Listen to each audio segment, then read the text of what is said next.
There are episodes in history that medicine carefully documented, debated, and then quietly set aside, not because the doctors involved were foolish. Many were considered brilliant for their time.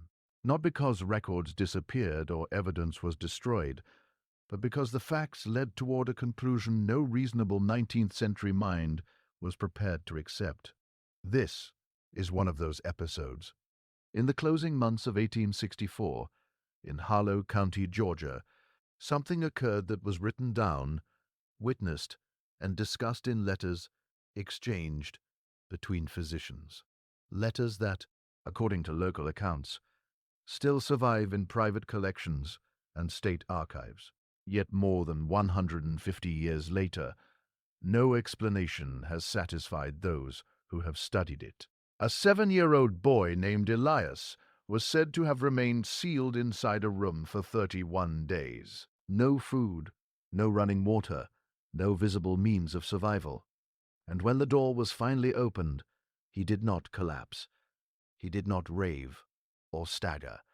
He walked out on his own feet, breathing steadily. This is the account of that boy, and before it concludes, consider this. Is the most unsettling part of the story the child who lived, or everything that surrounded him? To understand it, you must first understand the place. Georgia in the late summer of 1864 was frayed at the edges. The Civil War had stripped it of young men, pulled harvests from fields, taken horses from barns, and removed a certain quiet confidence from daily life, the simple assumption that tomorrow would resemble today. Harlow County sat near the middle of the state, an unremarkable patch of land, overlooked even by marching armies. The war was more echo than spectacle there. It rumbled in the distance. It arrived in letters weeks late, carrying news of deaths families had already half-sensed in uneasy sleep. It returned men home, altered in ways no one could comfortably name at supper. Still, Harlow County endured. There was a general store owned by Prosper Lane, a man known for fair prices and guarded opinions. A small Baptist church stood near the center of town, where Reverend Harold Cates delivered sermons notable for their brevity. On Sundays and sometimes on Tuesdays, if inspiration struck. There was a mill, a blacksmith's shop, and a school that functioned half the year when circumstances allowed. Roughly 420 people were scattered across farms and clearings along the single main road, plainly named Mill Street, in keeping with the region's practical sensibilities. 2 miles northeast of that road, on a rise of stubborn red clay, stood the Voss farm. The land had belonged to the Voss family since the 1820s. The house itself bore the visible history of its repairs. Newer boards fastened beside older timber, a porch extended at some later date, a root cellar dug deeper than originally planned after the flood of 1847 exposed its first design as inadequate. It was not elegant. It was a house built for work. Its age showed without shame. By the summer of 1864, 4 people lived there. August Voss, 53 years old, was a man of measured movements and carefully rationed words. His wife, Harriet, had died of fever 5 years earlier. He had not remarried, a choice the county quietly regarded as unusual. August himself offered no explanations. He did not speak publicly of grief, marriage, or personal decisions. His eldest child, Ruth, was 19 that year. She managed the household with a level of competence that impressed most and unsettled a few. She was not unkind, but she was exact. She spoke when necessary. She noticed more than she revealed. People in Harlow County trusted her without fully understanding her, which is perhaps the most useful kind of trust.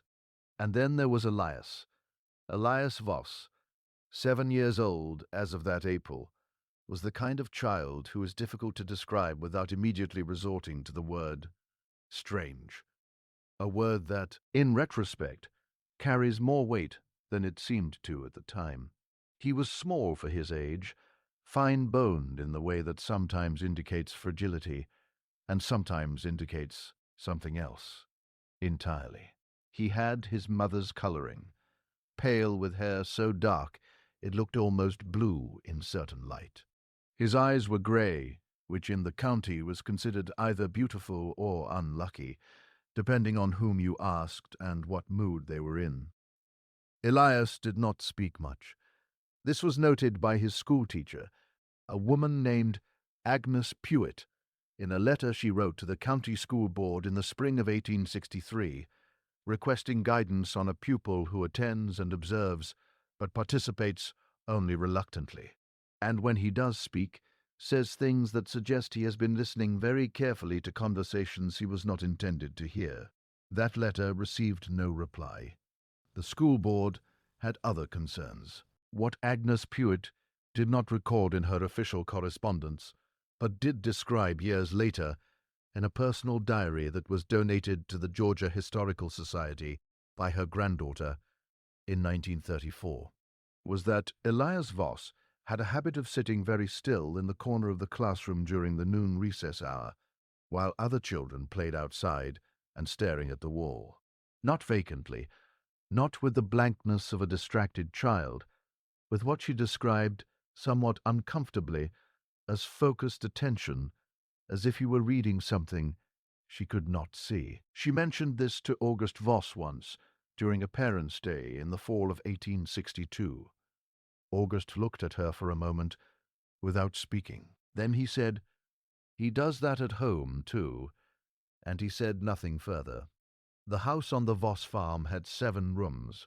This is an important detail, and I ask you to hold it, because the architecture of this story is inseparable from the architecture of that house. On the ground floor, a front room used for sitting and receiving visitors, a kitchen, a dining room, and a narrow storage room that had once been used as a pantry. On the upper floor, 3 bedrooms. August's room faced east, Ruth's room faced north. Elias's room faced west, toward a stand of pine trees that blocked the afternoon sun and kept the room unusually dark, even in the height of summer. Between Ruth's room and Elias's room, there was a door. This door had not always been there, according to the county deed records which survive. The upper floor of the house was modified sometime around 1851 or 1852, when the original 2-bedroom configuration was altered to create a 3rd bedroom. The wall between the existing north room and the west storage area was partially opened. A door was framed and hung, and the storage space was converted into a sleeping room. The door was not remarkable. It was a standard pine door with an iron latch, the kind found throughout Georgia farmhouses of the period. What was slightly unusual, and this detail appears in the written account of Dr. James Felder, who examined the house in October of 1864, was that the door had been fitted at some point with an additional iron bar on the exterior side, the kind of bar used to prevent a door from being opened from within. Dr. Felder noted this, and wrote in his account, "When I asked Mr. Voss about the iron bar, he said it had been installed by the previous owner. I could not verify this claim, and the hardware appeared consistent with more recent installation, though I could not determine the date with certainty. August Voss did not offer any further explanation." The room itself, Elias's room, measured approximately 9 feet x 11 feet. It contained a bed, a small chest for clothing, and a wooden chair. There was a single window on the west wall, approximately 18 in wide and 24 in tall, set into a frame that, as Dr. Felder also noted, had been nailed shut at some point, not latched, nailed. Several cut nails had been driven into the frame at intervals, making the window impossible to open without tools.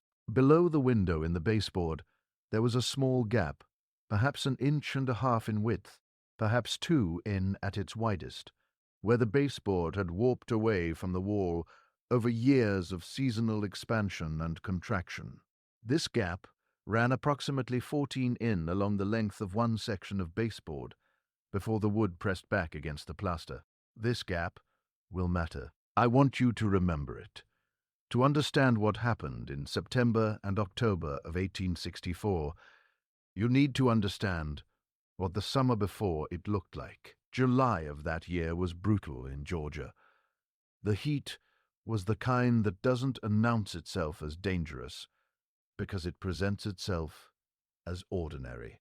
It is simply the air, and the air is simply this, and the idea that it could be otherwise begins to feel like a fantasy from another country. Crops dried at their roots.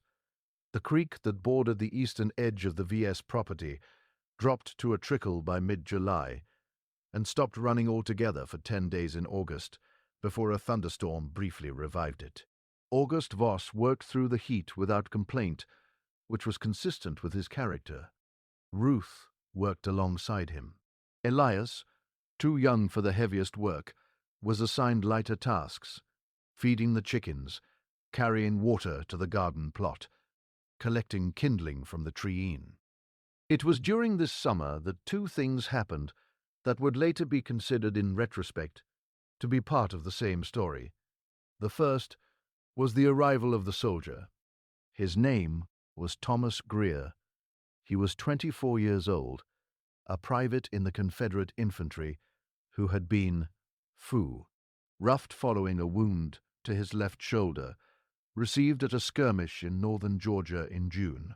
He arrived in Harlow County in late July, making his way home to a farm some 3 miles south of the Voss property. He passed through the Voss land on his way, stopped to ask for water, and was invited to stay for supper by August, an act of hospitality that was standard in the county, and that neither August nor Ruth would later describe as anything beyond ordinary. During supper, Thomas Greer talked about the war. This, too, was ordinary. Every man who came back talked about the war, if only because those who hadn't gone were hungry for information, and those who had were hungry to put what they'd seen into words that would allow them to sleep. The conversation covered the usual ground: the heat in the northern campaigns, the shortages, the particular character of waiting, the endless, specific tedium of military life, punctuated by moments of such concentrated terror that no language built for ordinary life could contain them. Elias sat at the far end of the table and listened to all of it. At one point, Thomas Greer noticed the boy staring at him and said with the easy manner of a young man accustomed to children, "What's got you so interested, son?" Elias said, "You have something on your shoulder that isn't the wound." Thomas Greer went very still. August Voss set down his fork. The silence lasted perhaps 3 seconds before Ruth asked Thomas if he'd like more cornbread, and the conversation resumed, and the moment was absorbed back into the ordinary texture of the evening. Thomas Greer left after supper, thanked August for his hospitality, and made his way south without looking back.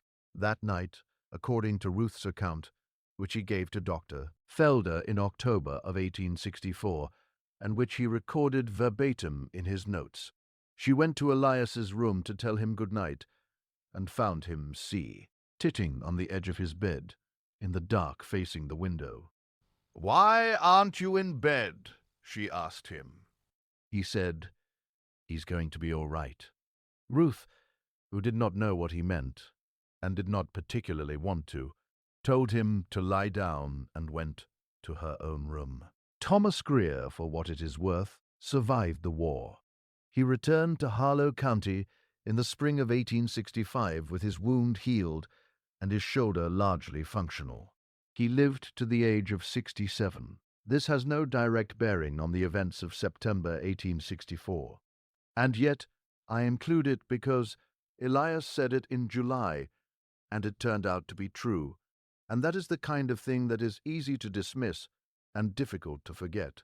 And the second thing that happened that summer was the visit of Dr. Emmet Crane. Dr. Crane was the county physician based in the town proper, who made regular rounds to the farms when his services were requested. He was called to the Voss property in early August because Elias had developed what August Voss described in his brief note delivered by a neighbor's son as a persistent cough and some difficulty sleeping. Dr. Crane was 51 years old, trained at the Medical College of Georgia, a practical man with a direct manner and a genuine dislike of ambiguity. He arrived at the Voss farm on the 4th of August and spent approximately 2 hours examining Elias. The cough, he determined, was mild, likely dust from the dry summer, nothing alarming. The sleeping difficulty he attributed to the heat. But he noted something else which he recorded in his case journal. The boy is underweight for his age and height. His color is acceptable, lungs clear, heart regular. However, he exhibits an unusual quality of stillness during examination that is unlike ordinary childhood compliance. It is more total than that, a degree of physical quietude that I have not previously encountered in a patient of 7 years. When I asked him where it hurt, he looked at me for a moment before answering, and then said, "It doesn't hurt anywhere yet." Guy asked him what he meant by yet. He said he didn't know. I recorded this as a child's imprecise communication and did not press further. Dr. Crane prescribed rest during the hottest hours of the day and a tonic of his own preparation, iron sulfate dissolved in water, with a small quantity of molasses to be taken each morning. He charged August 1st $1 for the visit and left. He would return to the Voss farm 6 weeks later under very different circumstances. September arrived in Harlow County with a brief, merciful cooling, 3 days of lower temperatures, and a light wind from the north that everyone found such a relief that it was spoken of with the gratitude typically reserved for acts of God or kindness from strangers. On the morning of September 3rd, a Saturday, August Voss rose before dawn, as was his habit, performed his morning work, and came in for breakfast to find Ruth already at the stove, and Elias sitting at the kitchen table, still in his night clothes, staring at the surface of the table. "You sleep?" August asked him. Elias said, "Not really." August sat down. Ruth served coffee, substitute coffee, the real article having been scarce for over a year, and cornbread with a little honey that remained from the previous season's hive. Elias ate without appetite, which Ruth noted, but did not comment on. This had been a pattern throughout the summer. The boy ate, but as if eating were a task rather than a pleasure, performing it with the same blank competence he applied to his chores. After breakfast, August went back outside. Ruth began the morning's domestic work. Elias went upstairs. At some point between 9 in the morning and noon, neither August nor Ruth could fix the exact time more precisely than this. Elias went into his room, closed the door, and did not come out. The was not initially alarming. Children retreat to their rooms. It was a Saturday. There was no school there. Ruth assumed he was resting, perhaps reading. The house had a small collection of books that Elias used with regularity, working his way through them with the same systematic quietude he brought to everything. She called him for the noon meal. No answer. She went to his door and knocked. No answer. She tried the latch. The door opened without resistance. The iron bar was not engaged on the exterior. The room was empty. Ruth stood in the doorway for a moment, looking at the empty bed, the chest, the chair. Then she went downstairs and outside to find August. They searched the property for 3 hours, the barn, the outbuildings, the garden, the treeing, the creek bed. They called his name until their voices took on the particular thinness that comes from calling into silence. A neighbor, James Hulk, happened to pass on the road and was recruited into the search. His wife and their 2 sons came within the hour. By late afternoon, the boy had not been found. It was James Halcott, who, returning to the house to report his section of the search, unsuccessful, climbed the stairs to Elias's room, one more time, having already checked it twice, as had August and Ruth, and this time paused at the door. He stood there for a moment, then he knocked on the door and said quietly, "Elias." From inside the room, which had been established to be empty on at least 2 separate occasions that afternoon, came a very faint sound. James Halcott later described it to Dr. Felder as follows. It was not a word. It was more like someone adjusting their position, the way you hear through a wall when someone shifts in their sleep. Just a small sound. A present sound, you understand? The kind that tells you there's something alive nearby. He tried the latch. The door did not open. Not because he iron bar had been engaged from the outside. It had not been. The door simply did not open. The latch moved freely when he depressed it, but the door remained in its frame as if sealed. August Voss arrived at the top of the stairs within seconds of Halcott's shout. He tried the door himself. Same result. He put his shoulder to it. It yielded slightly. There was give in the wood, the ordinary flex of a pine door in its frame, but it did not open. He called through the door, "Elias, open this door." Silence.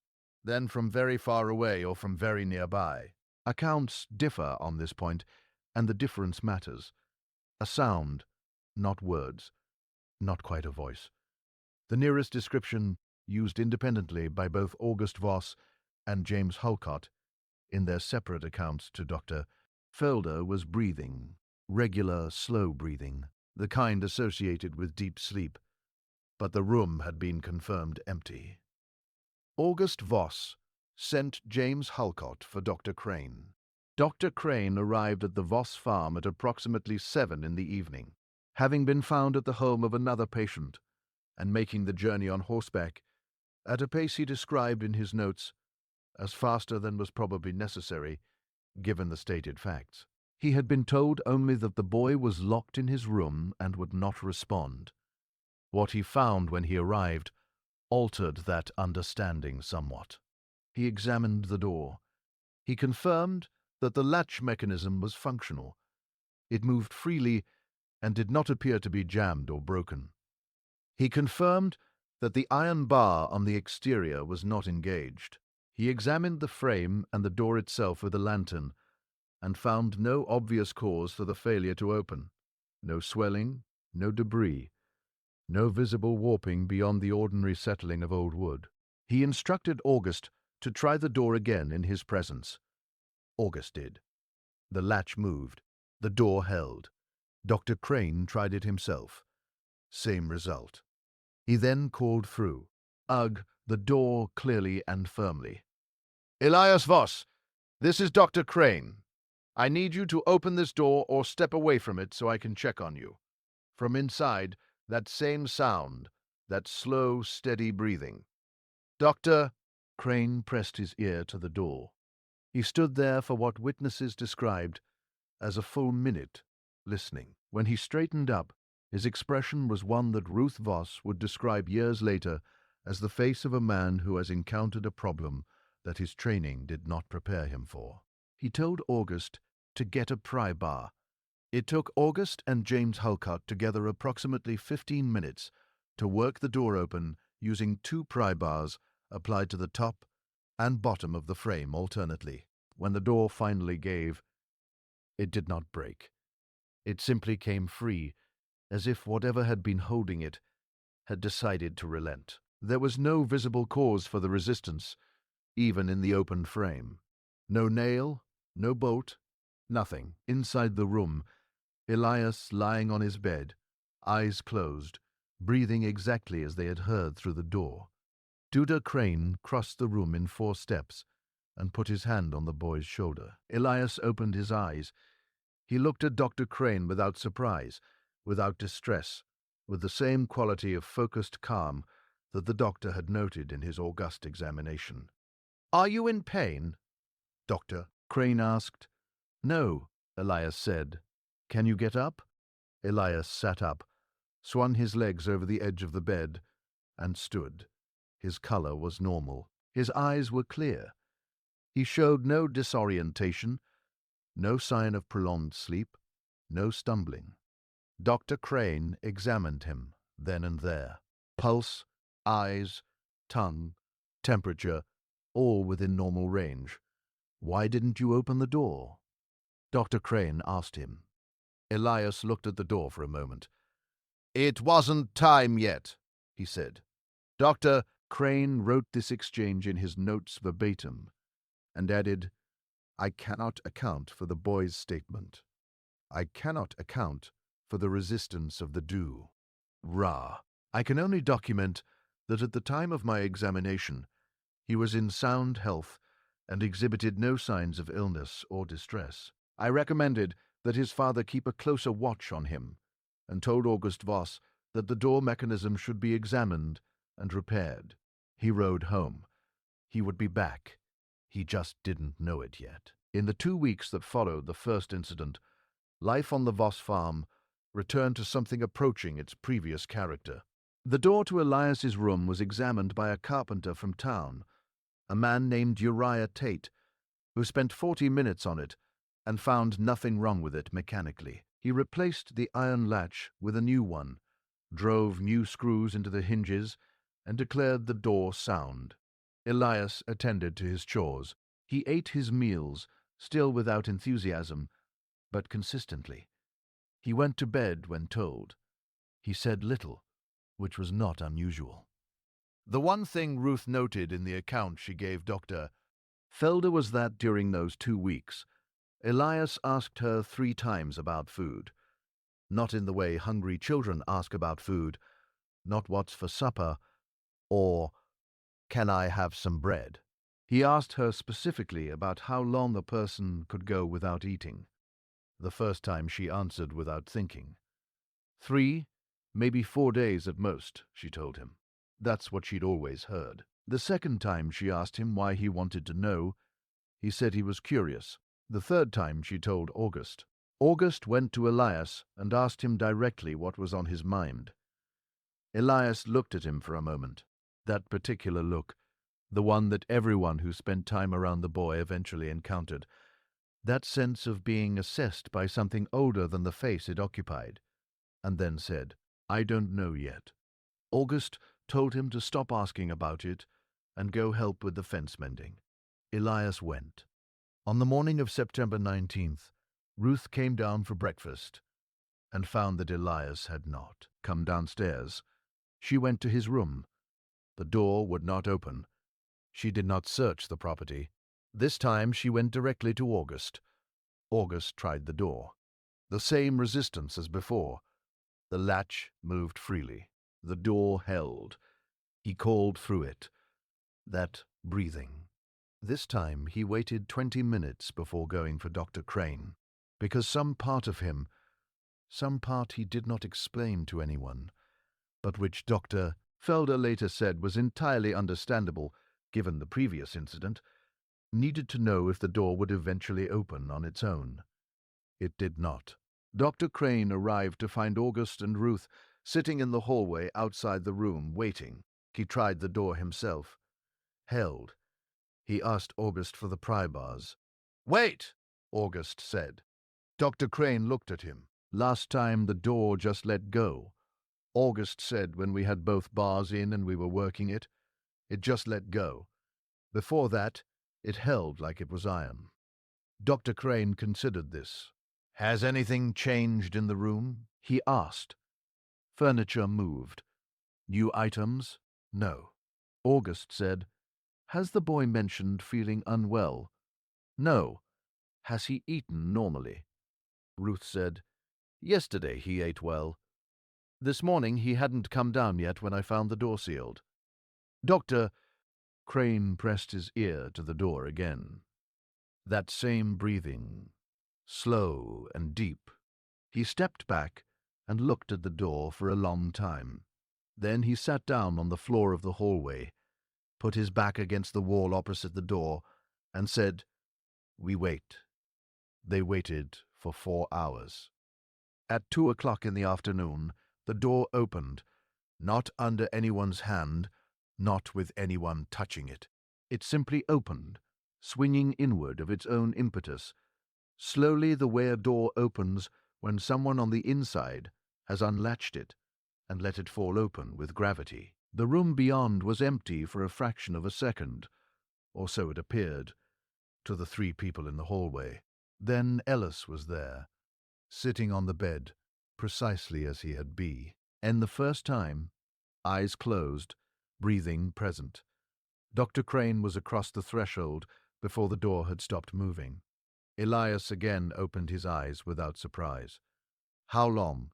Dr. Crane asked him. "Since last night," Elias said. Dr. Crane checked the boy's watch. He did not own one, but August did, against the last time Elias had been seen.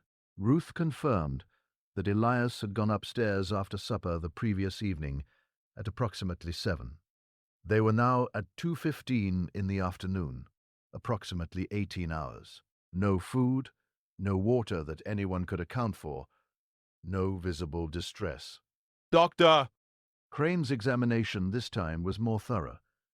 He spent 40 minutes with the boy, and his notes from that examination are among the most detailed of his career.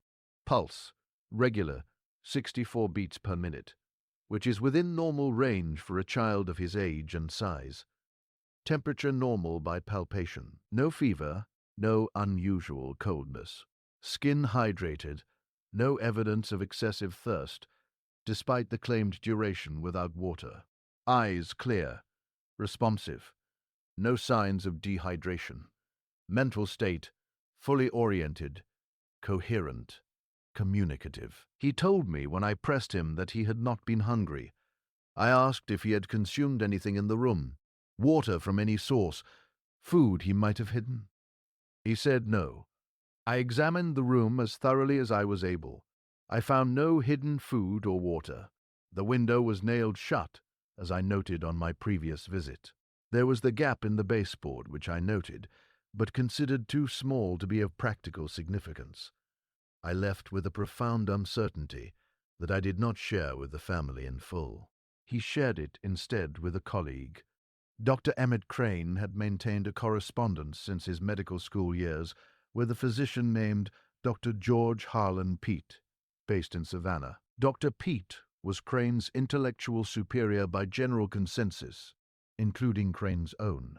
A man of broader reading, more experimental temperament, and a particular interest in what the medical literature of the period was beginning to call constitutional anomalies, individual physiological variations that could not be explained by current understanding, but that were demonstrably present in certain patients. On September the 21st, 1864, Dr. Crane wrote to Dr. Peet. The letter covers 4 pages in small, precise handwriting. It describes both incidents in detail.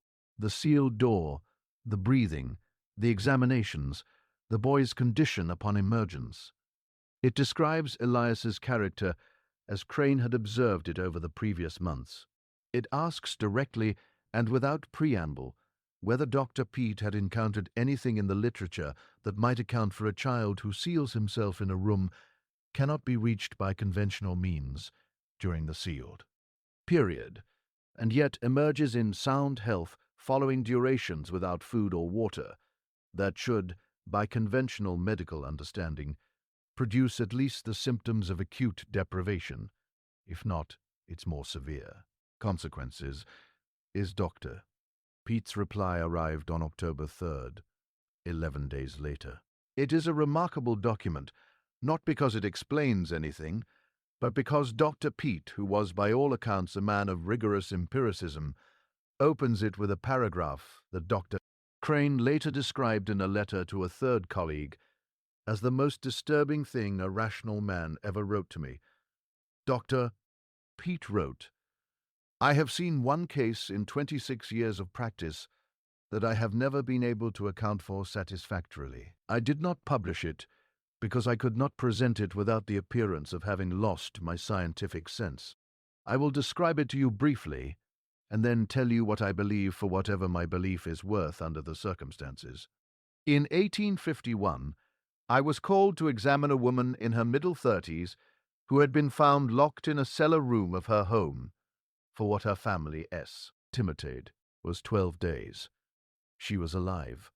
She was not by any clinical standard I could apply in a condition consistent with 12 days of complete deprivation. She was weak. Certainly, she was underweight, but she was not in the condition of dying. She was instead in the condition of someone who has been asleep for a very long time. A deep, slow, almost mechanical sort of consciousness that reminded me of nothing so much as the hibernation state one observes in certain animals. I never found an explanation. I published nothing. I have thought about it since, on and off, whenever I encounter a case that makes no sense. What you are describing is similar in this respect. The physiology suggests a kind of metabolic suspension, a profound slowing of all biological processes, not to the point of death, but to the point where ordinary requirements for sustenance are dramatically reduced. I do not know what causes this. I do not know whether it is voluntary or involuntary, or some combination of both that our current vocabulary does not have words for. I do not know whether to call it a gift or a disease. What I would strongly advise is observation. Extended, careful, well-documented observation. Whatever is happening in this boy is either explicable, in which case documentation will eventually reveal the explanation, or it is not, in which case it will be among the most significant medical observations of our century. Go back to that house, EMTT. Watch carefully. Write down everything. Dr. Crane received this letter on October 3rd. The next incident had already begun on October 1st. Prosper Lane, at the general store on Mill Street, was among the last people in Harlow County to speak to August Voss before the third and longest incident began. He saw August on the afternoon of October 1st purchasing a small quantity of flour and a box of cut nails. August was Lane later told Dr. Felder his usual self. Not much to say. Paid what he owed. Asked about nothing. Lane asked August how the boy was doing.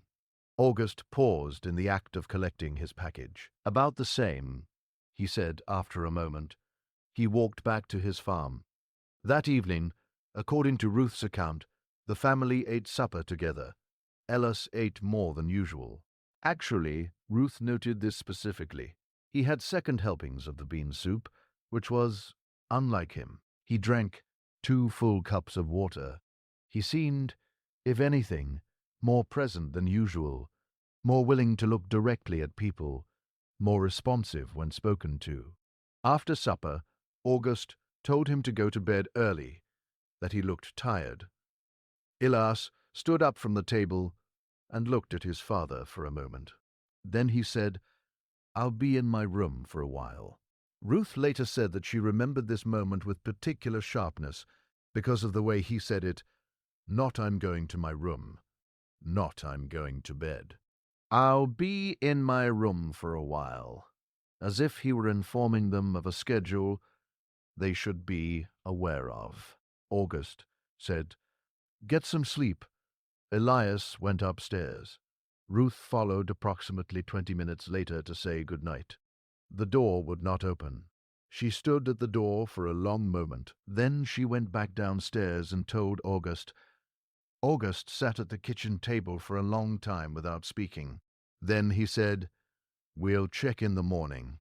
Ruth did not sleep well that night. She described lying awake, listening to the sounds of the house, the settling of old timber, the distant creak, a wind that came up around midnight and moved through the pine trees on the west side, with a sound she had always found comforting, but that night found merely loud. In the morning, the door held. The morning after that, it held. By October the 5th, 4 days in August, sent for Dr. Crane. Dr. Crane arrived on October 5th and set into motion an investigation that would last, in its various phases, for the next 3 weeks.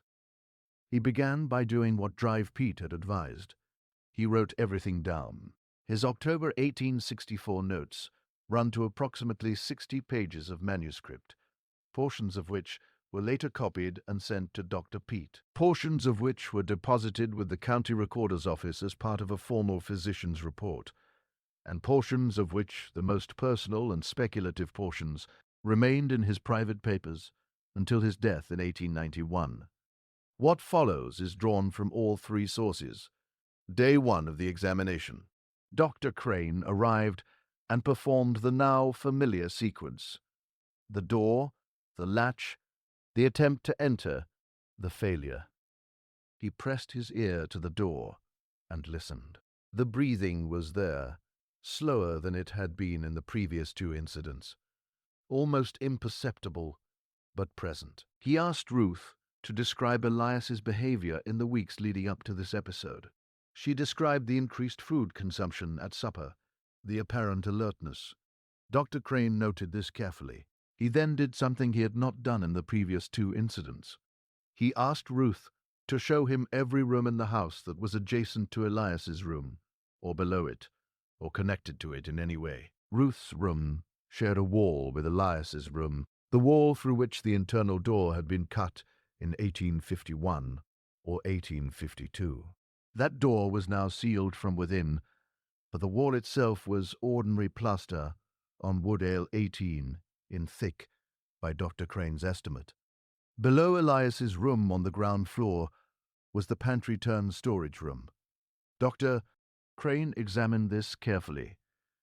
He looked at the ceiling, which was the underside of Elias's floor for any gaps or openings. He found none of significance. He then asked about the baseboard gap he had noted in the room itself. Ruth said she didn't know what he was referring to. Dr. Crane explained where it was. Ruth said she thought it had always been there. Dr. Crane asked her what was on the other side of that baseboard in the wall below the floor. Ruth said she thought there was just the wall structure. Dr. Crane knocked on the baseboard section in question. The sound was different from the sections on either side. Not dramatically, but perceptibly less solid. He noted this and moved on. He checked the window of Elias's room from the outside using a ladder borrowed from the barn. The nails were in place. No sign of recent disturbance. He checked the roofline above the room. Nothing. He came back inside and sat in the hallway outside the sealed door for a total of 9 hours on October 5th, leaving only briefly for meals and once to examine a patient in town who could not be put off. He heard the breathing throughout. Day 5, October 9th. The door held. Dr. Crane had been making daily visits, spending between 2 and 8 hours at the house. He had begun what he described as systematic sensory analysis, listening at different points on the wall and floor with a glass pressed against the surface, a technique he had read about in a medical text from Edinburgh and found in practice more effective than direct listening. From this analysis, he determined that the breathing sound was consistently strongest at the baseboard on the west wall of the hallway, the exterior of the room, and weakest at the door itself. This was anatomically peculiar if the boy was lying in the room's only bed, which was against the east wall furthest from the baseboard. He noted this. Day 9, October 13th, a Saturday. Dut Crane arrived at the farm at 7 in the morning to find Ruth in the kitchen and August outside. He went directly upstairs and spent the first hour at the door and wall as usual. Then he did something he had been deliberating about for several days. He asked Ruth to bring him a piece of bread. She brought it. He broke it into several small pieces. He slid pieces under the door. The gap at the bottom of the door was perhaps 3/4 of an inch, enough for small objects to pass through. He watched for approximately 10 minutes. Nothing happened. Then the pieces of bread were moved. Not taken, moved. Shifted slightly on the floor beyond the door, as if a hand had touched them without picking them up. Dr. Crane sat back. He went downstairs and wrote in his notes for 45 minutes without stopping. Day 13, October 17th. Dr. Crane arrived and knocked as usual. The door opened, not in the way it had opened previously, in that slow gravity-assisted swing. This time there was resistance, then a gradual yielding, as if something on the other side was moving away from it. Dr. Crane pushed, and the door opened. Elias was sitting on the bed, eyes opened this time, looking directly at the door as it opened. "Hello," Dr. Crane said. "Hello," said Elias. He had been sealed in the room for 16 days. Dr. Crane's examination that day was the most thorough of all. He brought with him a scale borrowed from Prosper Lane's store, a measuring rod, and a set of examination instruments he used in hospital work, when such work was available to him. Elias's weight, 41 pound. His weight, on the August examination 42, a loss of 112 pounds over 16 days. Dr. Crane read that figure 3 times before writing it down.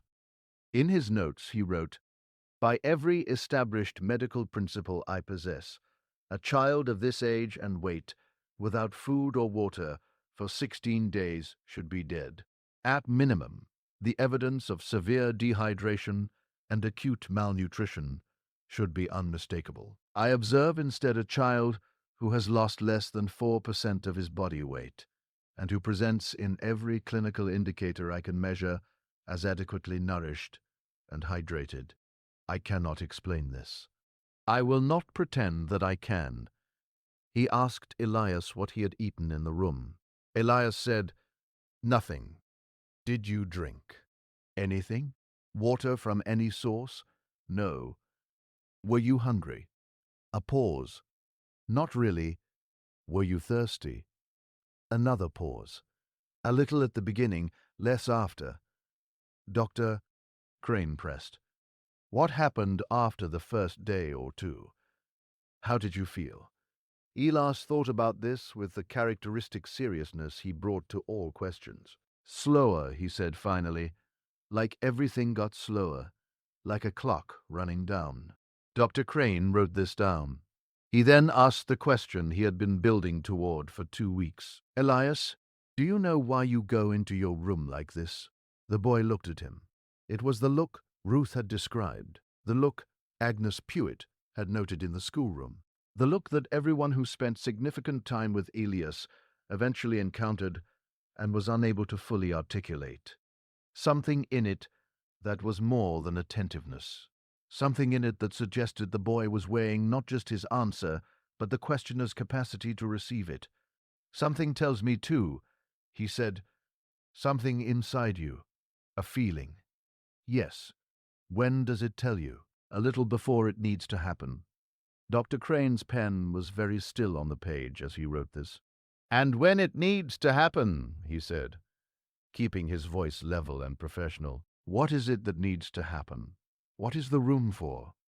Elias looked at the window, the nailed window, the west wall, the gap in the baseboard. "I don't know exactly," he said. "It's like when you know a storm is coming. You don't know the storm, but you know to come in." He did not tell August or Ruth what he was planning. He returned the next morning, October 18th, with a small chisel and a mallet, and he told the family he needed to examine the baseboard section he had noted on his first extended visit. He told them it was a routine investigation of the room's ventilation. He was lying, and he suspected they knew it, but no one said so. The baseboard section, the one below the nailed window, the one that ran 14 in along the west wall before pressing back against the plaster, came away from the wall with minimal effort. 1 or 2 of the nails that held it had already pulled loose from the aged wood, and the warping that had caused the gap was significant enough that the board was essentially free at one end. Behind it was the wall structure, the outer clapboard siding, the airspace between siding and interior plaster, and the lath and plaster interior wall itself. The airspace was approximately 3 in wide. Inside it, running along the bottom of the space, was a gap in the exterior siding, a warped and partially split section of the lowest clapboard, about 18 in length, that had opened away from the house by perhaps an inch and a half at its widest point. Not enough to see through, not enough to reach a hand through, but enough for air to move through. Enough if you were very small or very thin, or neither of those things, but something else, for something to pass. Dr. Crane crouched there for a long time. Looking at this gap, he thought about the bread pieces that had been moved but not taken. He thought about 1 and 12 pounds of weight lost in 16 days. He thought about the breathing he had heard through the walls, strongest at the baseboard, weakest at the door. He thought about a boy who consumed more than usual at the last meal before sealing himself away, who reported being thirsty at first, and then less so, who described the experience as everything getting slower, like a clock running down. He thought about Dr. Pete's letter, metabolic suspension, a profound slowing of all biological processes. He thought about hibernation. He did not replace the baseboard immediately. He spent another 20 minutes examining the exterior of the house from the outside. He had done this before, but now he had a specific section to look at. The bottom claw, board on the west wall, approximately at floor height, where the gap in the siding was from the outside at ground level. The gap was not visible. It was hidden behind a rank of dry summer grass that had grown up against the house foundation and not been cleared. He parted the grass. The gap was there. He crouched at it for a long moment and thought about 3 things in sequence. First, what could pass through a gap of 1 1/2 in by 18 in at ground level, through the wall cavity, and through the baseboard gap of 1 1/2 in, into a sealed room? Second, was there any evidence that anything had? Third, if something had, was that the explanation for the boy's survival, or merely part of it? He found, caught in the grain of the outer clapboard near the gap, several small fragments of dried leaf and dust that had the compressed oblique character of material that had been drawn inward by suction, rather than blown inward by wind. He found in the wall cavity itself what appeared to be a very faint discoloration of the wood along the bottom, a slightly darker staining, thin and irregular, that he could not definitively identify, but that was consistent to his mind with the passage of moisture over time. He found nothing definitive, nothing that proved beyond the reach of alternative explanation that something was coming in through that gap, something that could, in some form that his medicine did not fully understand, sustain a small, very still, metabolically slowed child for periods of days to weeks. He replaced the baseboard. He drove new nails into it with the mallet. He made the gap as small as he could manage, without replacing the board entirely. He did not tell August or Ruth what he had found, or what he suspected. He drove back to town. 2 days after Dr. Crane's examination of the baseboard, Ruth Voss knocked on the door of his practice in town. She sat down in the chair acro, from his desk, and looked at him with the frank, assessing directness that was characteristic of her. And she said, "I want to tell you something, and I need you to listen without deciding what it means until I'm done." Dr. Crane said. "Of course," Ruth said. "Elias has done this before." Dr. Crane waited. "Not as long," she said, "and not with the door sealed like this. When he was younger, 3-4 years old, there were times when he would just stop, not sleep. You could tell he wasn't sleeping because he was still sitting up, or he was in the middle of something, and he would just stop, eyes open, still breathing so slowly. You'd put your hand on his chest to make sure for maybe an hour, maybe 2, and then he'd come back. He'd just be back. No distress, no memory of it. Or, if he had a memory, he wouldn't talk about it." Dr. Crane said, "Did your father notice this?" "My father noticed everything about Elias," Ruth said quietly. He just didn't talk about most of it. She told Dr. Crane that their mother, Harriet Voss, who died in 1859, had been the first to recognize it. Harriet had called it going away, as in, Elias went away for a while this afternoon, and he's back now. Everything's fine, as if it were a voluntary excursion to a place the rest of them could not access, but that Elias could navigate safely.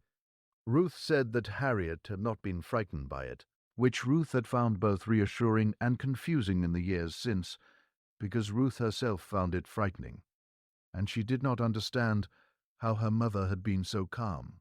She said she'd read about it, Ruth told Dr. Crane, or heard about it. I don't know where. She said there were people, not many, just some, who could do this, who could slow down inside when the outside got to be too much. She said like a turtle pulling into its shell. Dr. Crane was very still. She called it going away, he said. Yes, and she was. Ted frightened. She said it was a gift. She said it kept him safe. Ruth's voice held something complicated on the last word. Not disagreement exactly, more like the discomfort of a reasonable person confronting an unreasonable fact. She died before he got old enough for it to get this extended. I don't know what she would have said about this. Dr. Crane asked Ruth if she had ever heard of anyone else in the family, on either her mother's or father's side, exhibiting anything similar. Ruth thought for a moment. She said, my mother's grandmother. From what my mother told me, she was very old when she died, older than anyone could account for, everyone said, and she had a reputation for lasting through things that should have killed her. A bad winter when she was young, an illness that took everyone else in her house. They called her. Ruth paused, and something that might have been the edge of a ruffled smile crossed her face. They called her hard to lose. Dr. Crane wrote this in his notes. Hard to lose, he wrote. This is perhaps the most precise description I have yet encountered. The sealed incidents did not continue in the same form after October. There was one more in late October, 5 days, the shortest of the extended episodes. Elias emerged from it on the 30th of the month, again in adequate health, again with that quality of careful returned attention that those around him had come to associate with his re-emergence from these states. Dr. Crane was there when the door opened that last time. He was sitting in the hallway, as he had been on multiple occasions over the previous weeks, his notebook on his knee and his pen in his hand. Elias opened the door himself, this time from the inside, with a latch in the ordinary fashion of a person leaving a room. He looked at Dr. Crane sitting on the floor of the hallway and said with the closest thing to humor that Dr. Crane H. had observed in him. You didn't have to stay. I know. Dr. Crane said he performed his examination. Elias was well 4 pounds lighter than his pre-episode weight this time. The most significant loss of any of the incidents which Dr.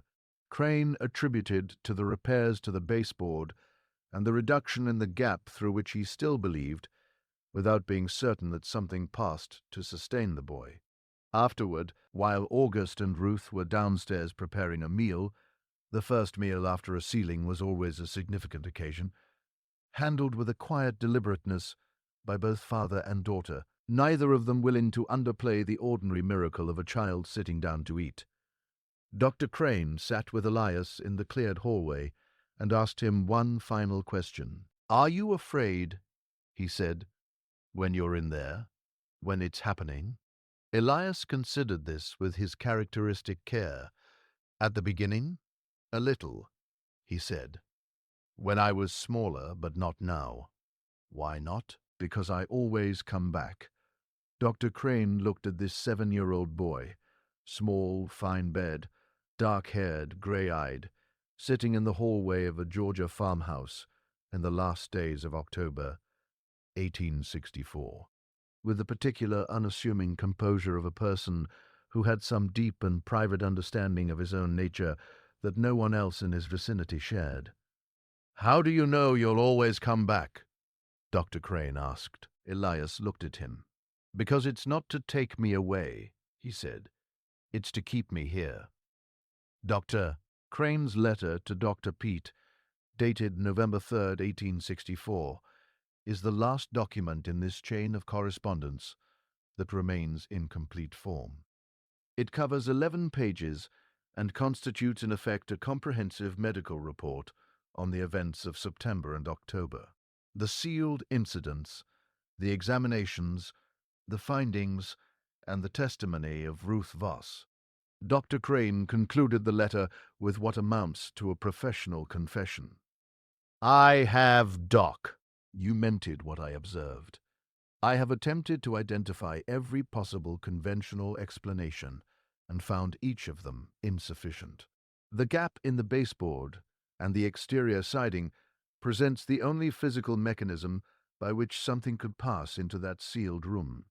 And yet, even if I accept fully the theory of some environmental factor entering through that gap and contributing to the boy's metabolic state, I cannot account for the sealing of the door, the apparent voluntary initiation of these episodes, or the fact that they correlate with periods of external stress in the boy's life. Stress which he does not appear to consciously register, but which his body seems to register with extraordinary precision. I leave it to you to determine whether this is a disease requiring treatment, a constitutional anomaly requiring documentation, or something else entirely that neither of us has adequate vocabulary for. I will only say that having spent 6 weeks in the company of this child and his father and sister, I do not believe he is in danger. I believe, in fact, that he is one of the least vulnerable people I have ever examined, whatever mechanism operates within him, and I am satisfied that it is a mechanism, not a mystery, in the sense that it has causes and effects that are in principle knowable, even if they are not yet known to us. It seems to exist for the purpose of his protection. His mother called it a gift. I am not a poetic man.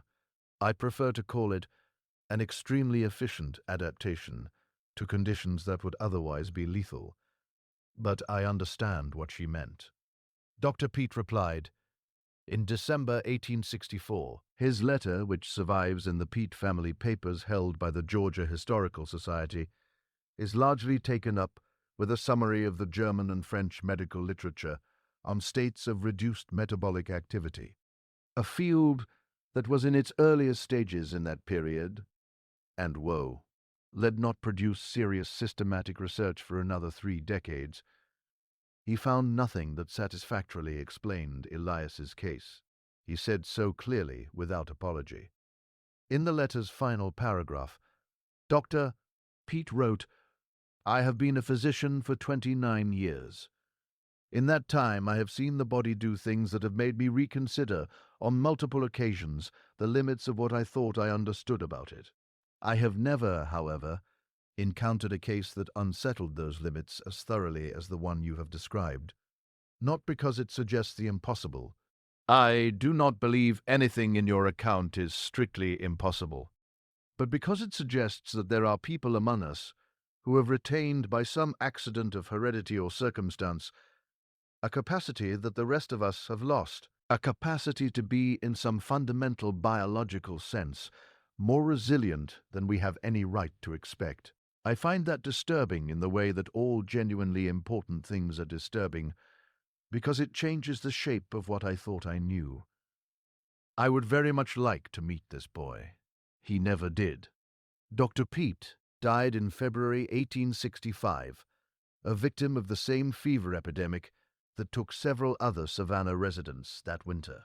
He was 53 years old. The sealed incidents, as they were referred to in Dr. Crane's notes, did not stop entirely after October 1864, but they changed in character.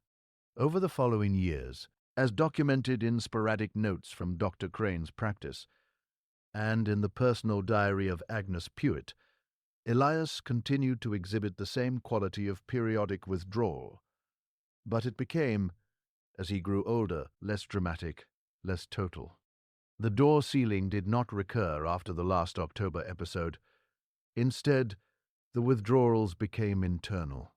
Those episodes of deep stillness that his schoolteacher had observed in the classroom, that his mother had called going away, that seemed to come over him in moments of stress or overstimulation, and retreat equally quietly when the need had passed.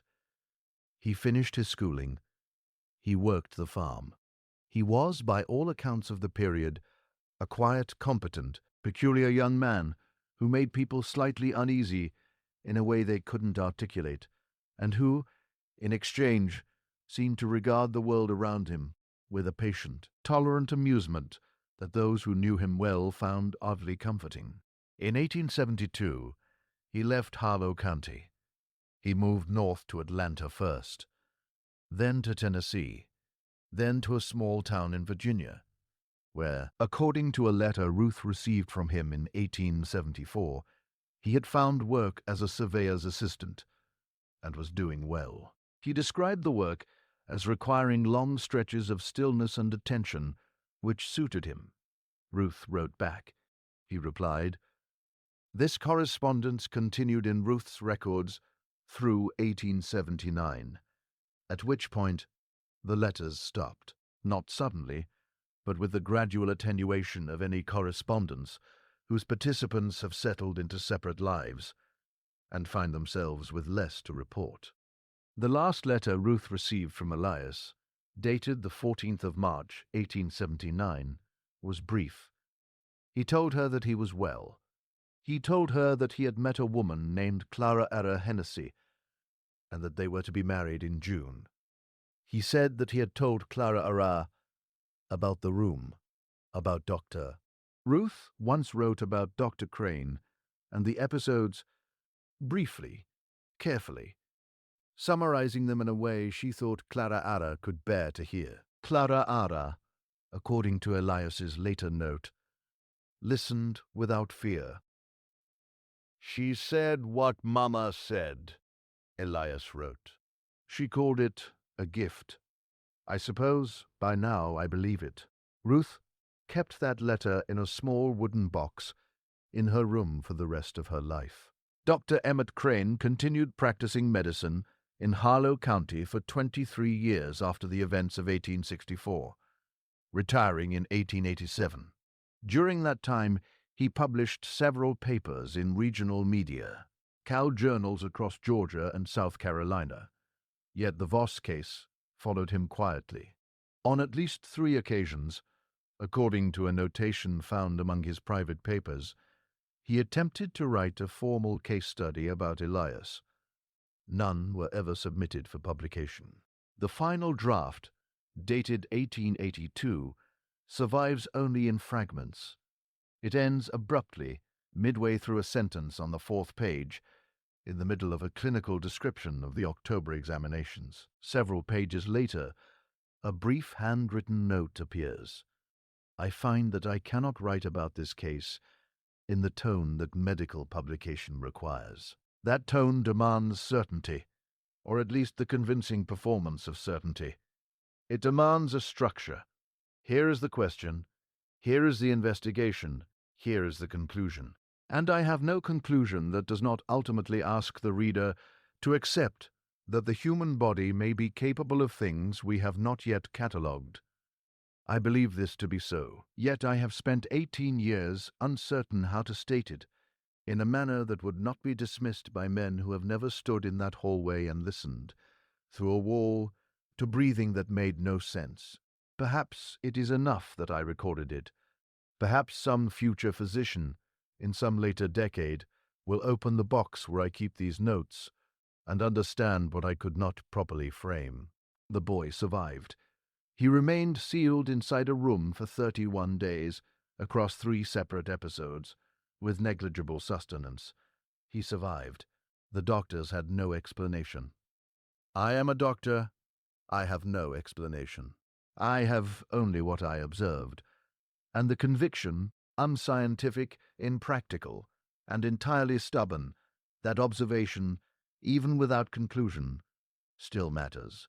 He survived. That is sufficient. By the 1890 county survey, the Voss farmhouse in Harlow County was still standing. Before the century turned, however, it had passed out of family hands. August Voss died in 1886. Ruth sold the property 2 years later and moved to Atlanta, where she lived another 3 decades. She died in 1919, the year following the great influenza epidemic, having survived it simply by never contracting the illness. By the time of the survey, the room Elias had sealed himself inside in 1864 had been converted into storage. The door appeared ordinary. The baseboard, once noted for a small unexplained gap, had been entirely replaced. New wood, precisely fitted, no visible opening. Dr. Crane's papers were transferred to the Harlow County Recorder's Office upon his death in 1891, accompanied by written instructions that they were to be preserved, not discarded. For decades they remained in the county archives, largely untouched. In 1931, a historian researching rural medicine during the Civil War era rediscovered the notes and made copies. Those copies eventually reached a medical historian in the 1940s, bringing the case into wider scholarly discussion. Yet no definitive explanation emerged. The gap in the baseboard was never conclusively accounted for. The sealed door was never conclusively accounted for. The 31 days were never conclusively accounted for. What remains is Dr. Crane's record, careful, methodical, and honest, the testimony of a man who understood the boundaries of his knowledge and refused to fabricate certainty where none existed. A boy entered a sealed room. By all conventional understanding, he should not have survived. He did. He grew to adulthood. He married Clara Ara Hennessy. Available records suggest he lived into the early years of the 20th century, likely reaching his late 40s or early 50s before the historical trail fades. Nothing indicates an early death. Hard to lose, his great-great-grandmother had once been described. The phrase seemed in some quiet way to follow him. And then, as with many things that refuse explanation,